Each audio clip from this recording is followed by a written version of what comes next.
Hi, everybody. It's Pib. Bit of a unorthodox video today. We're just chilling on the couch. We're chilling on the couch today. There's not going to be a Pib's Pathetic this year. This year. What the fuck? I am not doing a Pib's Pathetic this week. Just want to take like a holiday New Year's break.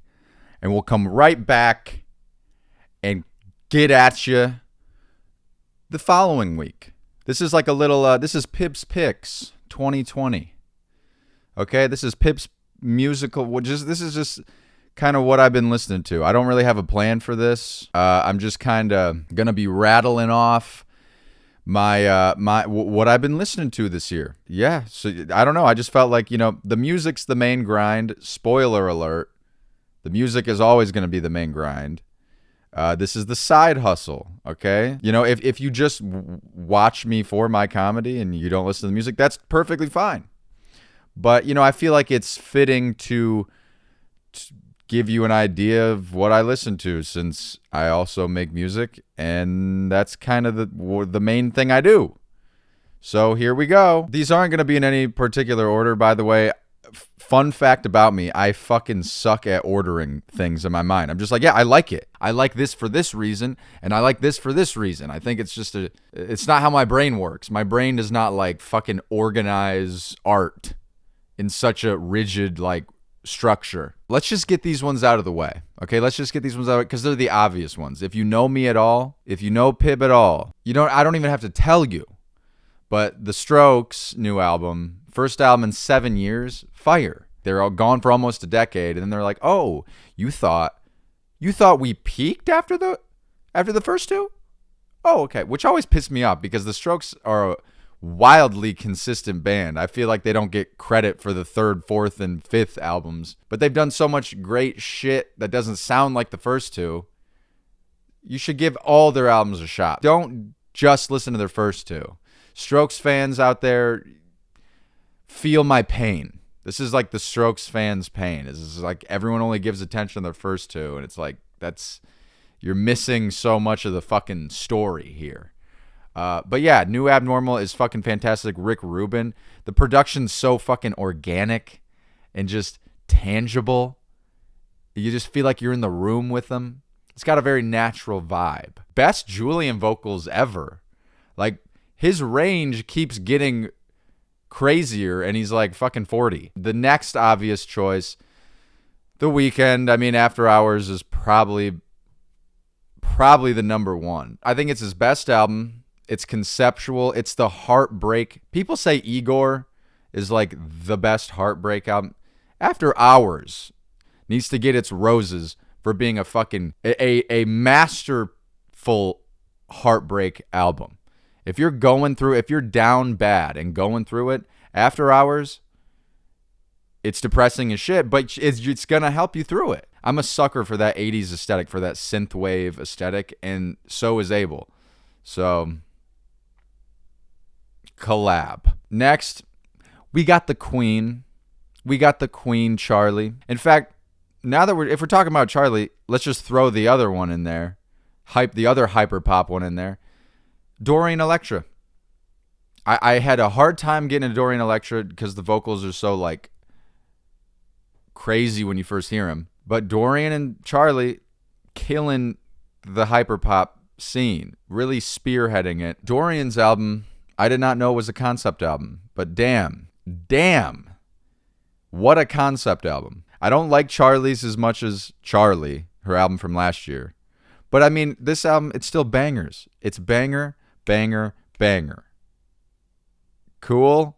Idols, punk rock band Idols, killed it. War, the first song, War, probably their best song in my opinion. That song just melts your face. I cried when I first heard that song because it was just so powerful and speaking to the times. It's just more Idols. It's more bangers. I'm kicking my feet up. Political bangers with great, witty, social topics. I love those guys. Saw them live. Great guys. Inner Wave. Inner Wave deserves all the praise, okay? Inner Wave Dropped just an EP, just a little EP, I think in like February or January maybe this year, called WID. I listened to that EP more than probably anything this year. I mean, like, just as in terms of just like in my rotation for probably the majority of the year. They used to be like an indie rock band, but on this album, they went full like synth pop fucking bangers. I hope they continue in this style because for my dollar, for Pib's dollar, it's just, this is what I crave. Killing it. Super influential on me. If you want to know some shit that really fucking gets me excited and toots my horn and fucking gets me hard, gets me rock hard, like hits my musical G spots right on the head. Just ding. Hey, here's my G spot. Ding. The new Gorillaz. We got to talk on the new Gorillaz. I mean, this album really reminded me why I love the Gorillaz. It reminds you. And it's probably the best production. I mean, I think it's the best production on a Gorillaz album. Which is saying a lot because, I mean, Plastic Beach. Loved the new Gorillaz. I just wish they didn't release like 10 songs before it came out. It kind of fucks with the album flow, okay? But I get what they're doing. I get that it's supposed to be more single based and shit. Most stacked features ever for Gorillaz too, probably, which is saying a lot. I got introduced to Gene Dawson. My buddy, he said, "Hey, this is Pibcore." And I said, "Excuse me, let me be the judge of that." And yeah, one of my favorites. I like genre bending music. I like bending genres, and that's what he does. There's some emo, there's some pop punk, there's hip hop, there's synthy shit. It's very coming of age too. Just a great album, and I look forward to what Gene Dawson's doing next. Jessie Ware, never heard of her either till this year, but damn, that 80s dance funk pop synth, you know what I mean? Killed it. I gotta be honest, didn't listen to that one as much as the others on here. I gotta re-listen to it, but she deserves the shout out for sure. Run the Jewels 4. It's another great Run the Jewels album. What the fuck more do you want from Run the Jewels?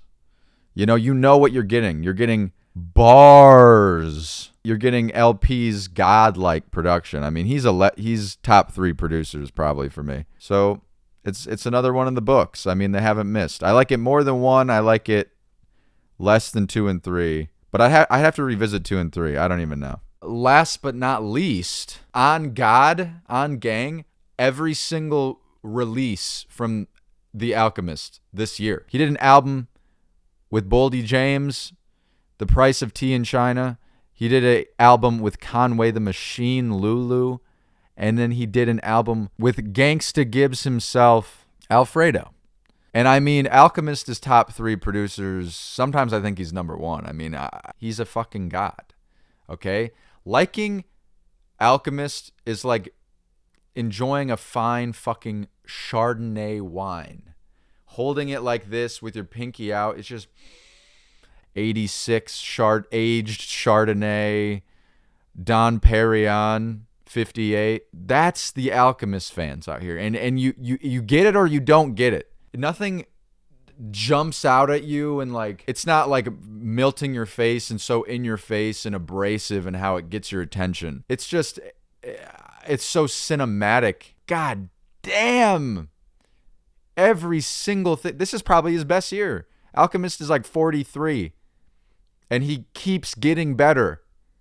It's fucking wild. And, you know, not to discredit the rappers on all those albums because they're all fucking in their own stratosphere too. I just can't believe it. 3 albums that are all like, they're perfect. I mean, I really don't have any complaints about those albums. Freddie Gibbs, top 5. I keep telling my friends, this man is top 5 current rappers. Like, and you're sleeping. I can't think of someone with a better discography in current day. Like, he just doesn't miss. I mean, what more do we got to say?